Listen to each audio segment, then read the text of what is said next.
Well, it is 12:40 at night, but I wanted to get our opening video done. I'm going to be on the go tomorrow all day long in Philadelphia. My flight gets there at 11. I get a race, and it's a connector to get me back to Cleveland tomorrow evening. I'm going to miss both of Ollie's baseball games, but truthfully speaking, I'd like to finish the week off with a bang. I mean, we had a pretty okay week. We had some cancellations. I would like to see Swinging Senorita Kings County race, a number of other horses, great bet at Grand River Raceway, and a number of horses that just didn't get a chance to race this week. Our 2-year-olds were pretty good. Certainly not Arson and Pickpocket good, but they were okay to start the season. Our Sire Stake horses in Pennsylvania were a little flat. The Stallion Series horses raced good. A little tweak here and there.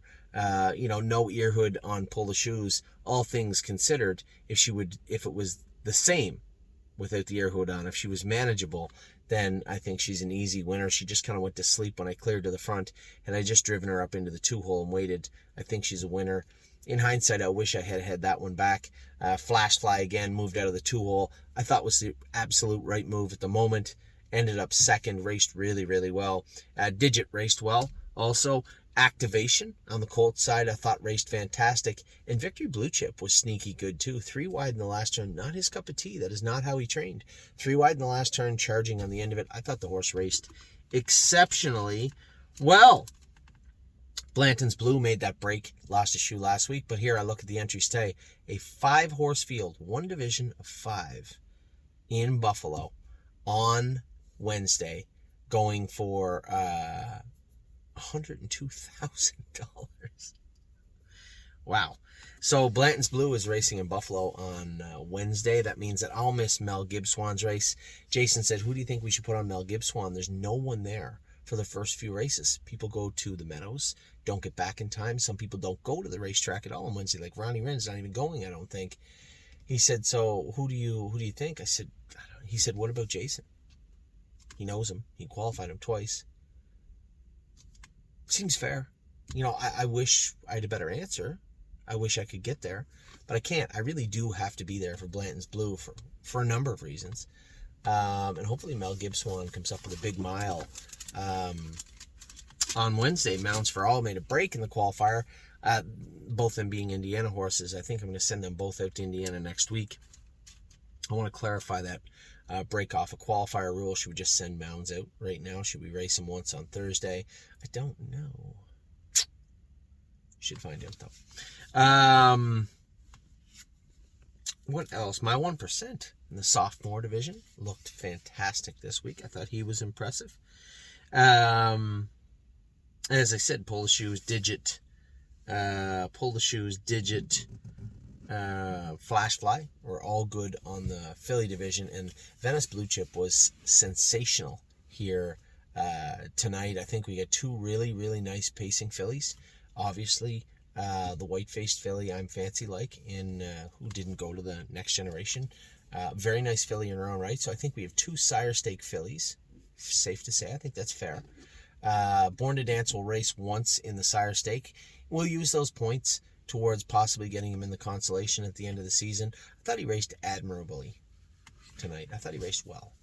He's not going to beat a couple of those colts, but at the same token, a lot of learning still left to go with this guy. He's very green, very stupid, but can pace. Beautiful gait, did his work well. Had to pace 54, 53 and a piece 54 tonight. I thought he raced very, very well. Can't wait to get Purple People Eater up and going also. Sedona was not Sedona today. That was not Sedona Hill tonight. We'll figure out what's bothering that filly, what was bothering her tonight, and get her squared away and on the straight and narrow. And then on the colt side, Gypsy Hill was good. I can't wait to see Irresistible Sun and Sweeney also. Those horses, we'll tighten them down now and see what's what.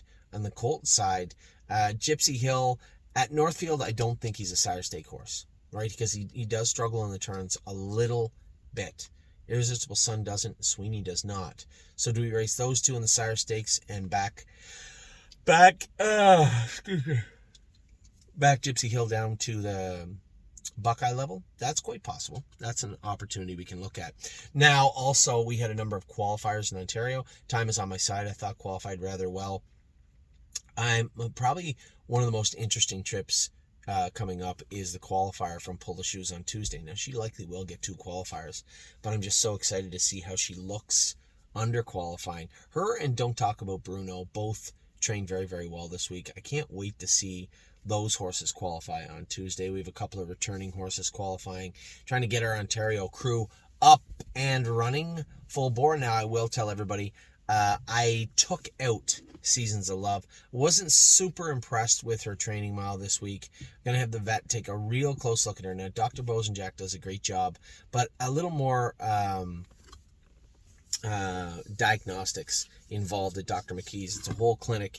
She can go in there, go over with the fluoroscope, the ultrasound, the x-ray if she has to. I want to know what's going on with her right hind. Nothing is presenting itself, but I do believe that it is causing disruption in her gait, and I want to get to the bottom of that. So I'm probably going to have her over there in the next day or so. I'll send Dr. McKee a note in the morning about that.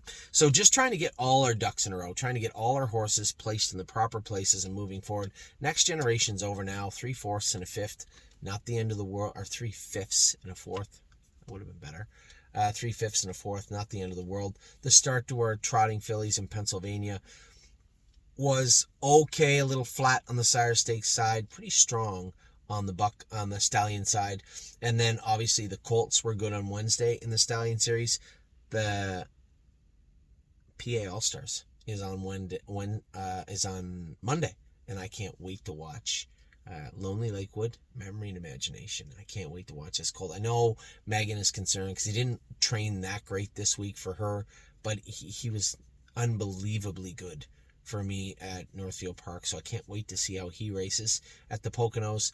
And then obviously Vaquero Blue Chip also. Those 3 horses looked amazing. And then after watching Activation race the other day, it looks like we get 4 decent colts for sure anyway. And Victory Blue Chip was good too. So a lot going on. We didn't have any horses. Like, we don't have a pickpocketer on ours in Pennsylvania right now. We don't have one in Ohio, but that doesn't mean one isn't here.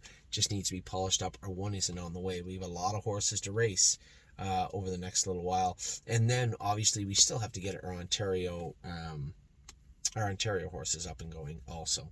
So with the cancellations and some okay racing, not a huge opening this week, right? Just really happy with what I've seen thus far with the horses. So I guess could always be happier with what they did, but at the same time could always be upsetting, and it wasn't. We had a lot of horses that were good. We had a couple that were a little lackluster, but none that were horrible. None that were just terrible. You know, and the older horses, as far as Centro, we'll find a spot for Centro. As far as Patrick the Piranha, we'll get him back on track. Can't wait to watch Delicious Stone race tomorrow. Can't wait to watch Greatest Ending race this week. Our newer acquisitions coming up. Wallop, they're going to pick this horse up tomorrow. It was quite a chore to get him from Connecticut. It was almost as difficult to get him from the dark side of the moon. It was tough to get him, but we did. They're going to pick him up tomorrow and race him next week, I suspect, in the Poconos, somewhere around there. So we acquired a few horses, 4 horses this week. Sold some horses. We'll continue to move some of the horses out again, circling back to that conversation on some of the so-so. Why won't you work? Some of the so-so 2-year-olds that look like they're going to struggle a bit. We'll get to the bottom of those over the next week or so, talk some more about that, and do some more discussion about some of the older horses also that might be able to move on. Stonebridge Acadi didn't get in this week. Are we going to keep going down that path? It might be worth testing the free agency market with him also. So with that, I'm going to let you guys go. A little under 10 minutes, the opening, whereas usually it could be upwards of 30 or 40 minutes, but just so much going on. Just getting through these videos. In a perfect world, we race in Philadelphia, have a drink, take a deep breath, and have a big opening talking about a number of things. I just can't do that tomorrow. So with that, I'm going to let you guys go. A decent start to the summer this far for tomorrow. Good luck in Philadelphia, everybody. Good luck in the Poconos and everywhere else Monday. Good luck Tuesday in Kentucky. Blanton's Blue in Buffalo on Wednesday. An action-packed week ahead for all of us. So, with that, I will let you go. I'm going to go to bed. Have a little siesta. So, Take care. I'll talk to you all soon.